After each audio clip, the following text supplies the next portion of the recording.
Selamat pagi, rekan-rekan akademis dan hadirin sekalian. Hari ini saya akan memaparkan analisis kritik mengenai ketegasan dialektik antara idealis Pancasila, khususnya sila kelima, dengan realitas pahit krisis daya beli yang sedang menghimpit masyarakat saat ini.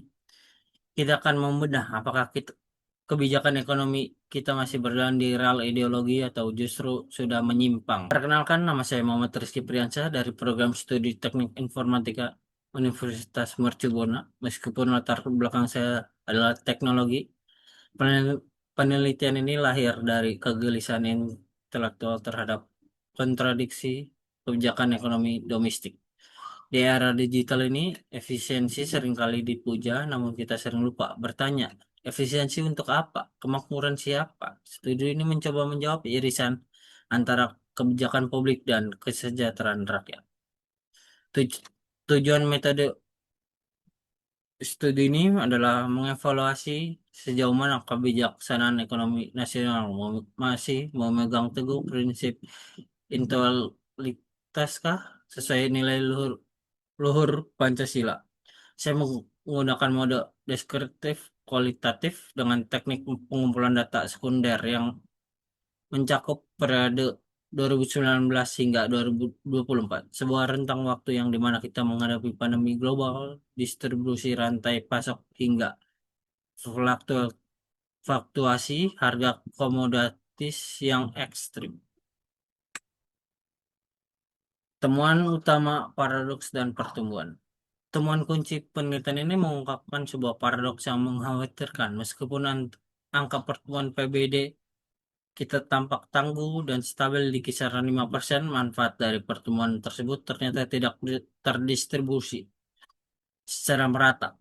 Kita melihat fenomena di mana angka lihat cantik di atas kertas, namun di lapangan inflasi pangan yang persentasenya terus-menerus tabungan terus menggerus tabungan dan daya beli kelas menengah kita secara perlahan.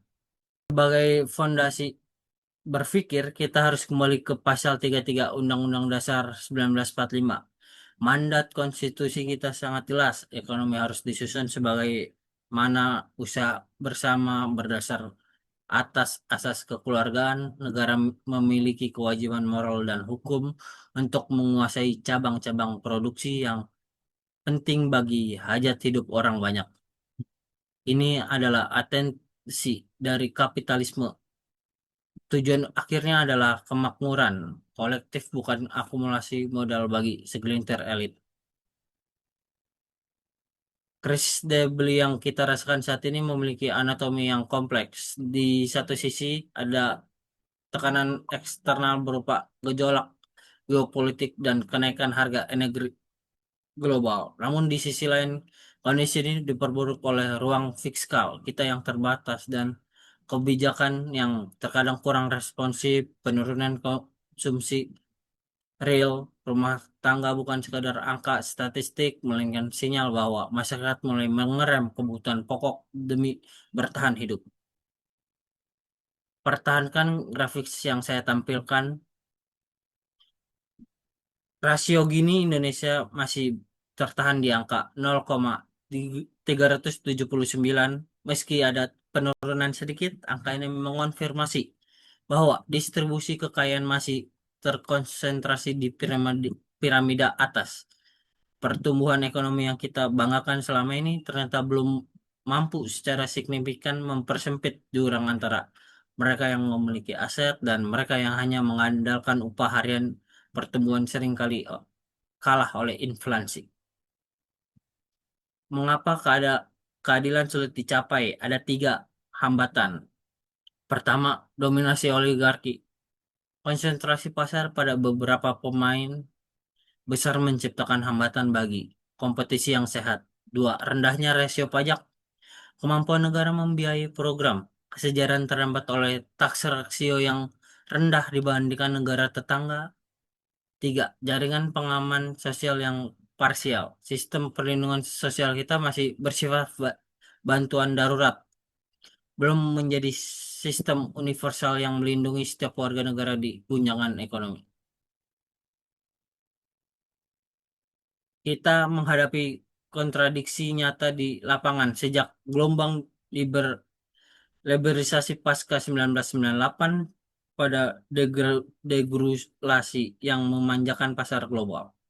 Sering terjadi benturan kepentingan antara tertuntunnya efisiensi pasar dengan prinsip ekonomi kerakyatan akibatnya dalam banyak kasus mekanisme pasar dibenarkan sementara perlindungan terhadap rakyat kecil seringkali dianggap sebagai beban fiskal.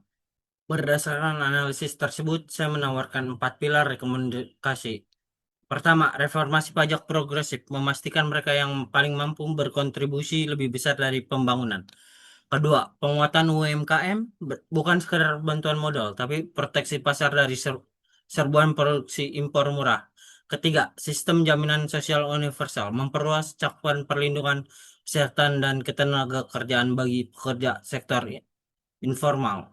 Keempat, yang terakhir, ketegasan anti monopoli memperkuat peran KPPU untuk memecah konsentrasi kekuatan ekonomi yang merugikan konsumen.